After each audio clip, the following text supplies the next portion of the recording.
Hello friend, welcome to my channel Mahi Kesari. और आज हम बात करेंगे होम लोन के बारे में और इसके क्या क्या बेनिफिट्स हैं। ठीक है, कैसे अप्लाई करते हैं स्टेप बाय स्टेप मैं आपको बता।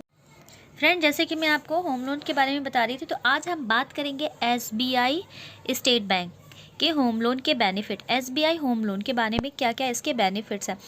तो फर्स्ट बेनिफिट जैसे कि मैं बता दूं फ्रेंड, तो फर्स्ट बेनिफिट इसका टैक्स सेविंग है।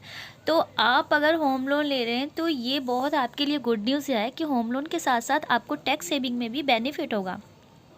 दूसरा बेनिफिट ये है कि इसके जो रेट ऑफ इंटरेस्ट होते हैं होम लोन के, ये बहुत से ज़्यादा लो होते हैं। जैसे 8.60 आप देख रहे हैं, 8.60 इसका लो रेट ऑफ इंटरेस्ट है होम लोन का। और मैं आपको ये भी बता दूं कि ये जो रेट ऑफ इंटरेस्ट होते हैं ये आपके सिविल पे डिपेंड करते हैं। आपका जितना अच्छा सिविल होगा उतना कम रेट ऑफ इंटरेस्ट होगा। ठीक है। दूसरा, अगर आपने होम लोन ले लिया 10 साल 15 साल जितने भी आप कंफर्टेबल हो, ठीक है, और आप इसको पार्ट पेमेंट में भी, जैसे कि आप आधा आधा पेमेंट करना चाहते हो, तो आप इसमें पार्ट पेमेंट का भी ऑप्शन है।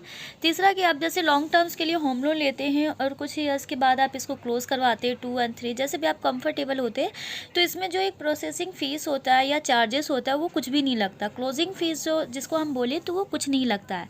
ठीक है। तो होम लोन्स के वैसे तो बहुत सारे बेनिफिट है। जो हाई बेनिफिट्स में आपको बता दूं, टैक्स सेविंग का है, लो रेट ऑफ इंटरेस्ट का होता है, पार्ट पेमेंट कर सकते हो आप, इसको क्लोज़ करवाते हैं तो कभी भी इसमें रेट ऑफ या फ़ीस वगैरह आपको नहीं देना पड़ता है। उसके साथ साथ मैं आपको ये भी बता दूं कि जो होम लोन होता है, ठीक है, वो फ्लोटिंग रेट पे होता है। अगर सपोज दैट कि रेट ऑफ इंटरेस्ट डिक्रीज़ हो गया, कम हो गया, तो आपका जो होम लोन अगर फॉर एग्जांपल 8.60 का है और रेट ऑफ इंटरेस्ट कम हो गया, तो आपका भी रेट ऑफ इंटरेस्ट कम हो जाएगा। ठीक है। इसके साथ साथ इसमें क्या क्या, ये तो इसके बेनिफिट होगा। अब इसमें डॉक्यूमेंट्स, आपको क्या क्या डॉक्यूमेंट्स आपके पास होने चाहिए। ठीक है। तो डॉक्यूमेंट्स की मैं बात करूँ तो this is a common, Aadhaar card, pan card, ITR है तो आईटीआर, और अगर जो बंदे जॉब कर रहे हैं तो उनके लिए फॉर्म 16। ठीक है।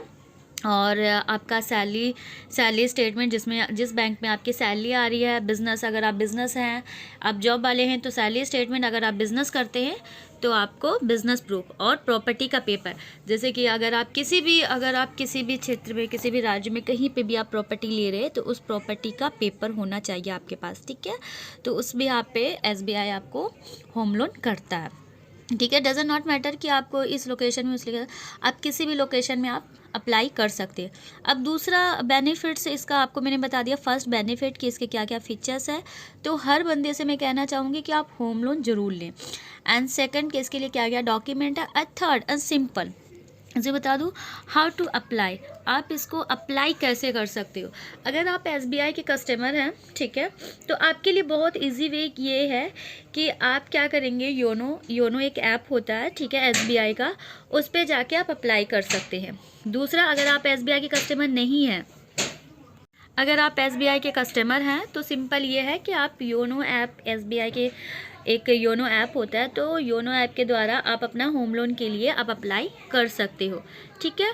और अगर आप सपोज डेट एसबीआई के कस्टमर नहीं हैं आप, तो आप क्या करेंगे, आप डायरेक्ट एसबीआई में जाइए। ठीक है। आप अपना सारा पेपर का एक फ़ोल्डर बनाइए और उनको आप दीजिए, और वो आपके विदिन आपके पेपर को प्रोसेस होने में 3 to 4 डेज़ लगते हैं और आपके पास होम लोन हो जाते हैं। अब बात करते हैं होम लोन में कि जो अप्लाई करते हैं किस प्रॉपर्टी पे करते हैं, तो हम आपको बता दें कि 2 टाइप्स की प्रॉपर्टी होता है। एक तो होता है अंडर कंस्ट्रक्शन, जो प्रॉपर्टी अभी बन रही है, ठीक है। दूसरा होता है रेडी टू मूव। तो एसबीआई में जो एलिजिबल होते हैं 100% तो आपको रेडी टू मूव में तो वो करते हैं। बाकी के अंडर कंस्ट्रक्शन में कुछ कुछ ऐसे होते हैं जो अपार्टमेंट वगैरह जो वैलिड होते हैं एसबीआई के अंदर या नहीं होता, तो उनमें हम वो चीज़ करवाते हैं आपका। ठीक है। एंड थर्ड में आपको ये बता दूं कि जैसे कि आप होम लोन लेते हैं, तो अब ये होता है कि होम लोन में कितना % बैंक आपको दे रहा है, कितना % बैंक आपको नहीं दे रहा है।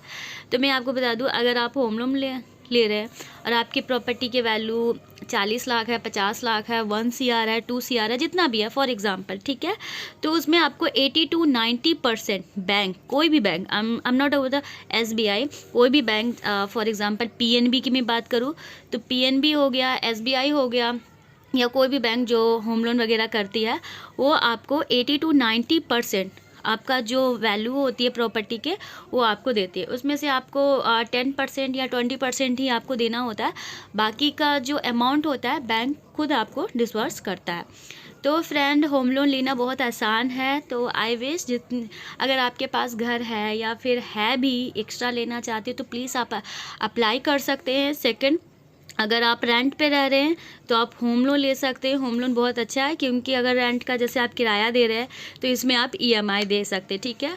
और रेंट पे रहने के बाद अगर 10 साल 5 साल भी रह जाएंगे तो वो आपका नहीं होगा। बट इसमें क्या होगा कि जैसे जैसे आपका होम लोन का किस्त वगैरह जाएगा, EMI जाएगा, ठीक है, तो वो आपका खुद का मकान हो जाएगा। तो होम लोन ले सकते हैं आप, ठीक है, और आप अपने ड्रीम पूरा कर सकते हैं। क्योंकि आज के डेट में हर बंदे के जो ड्रीम होता है वो ये ड्रीम होता है कि हर बंदा चाहता है अपना एक घर हो। तो आपका घर हो सकता है होम लोन के साथ, ठीक है। Thank you so much friends watching my channel and watching my video. Thank you so much. Please like and subscribe my channel. Okay friend, thank you so much. Please supporting me and like and subscribe my channel. Thank you.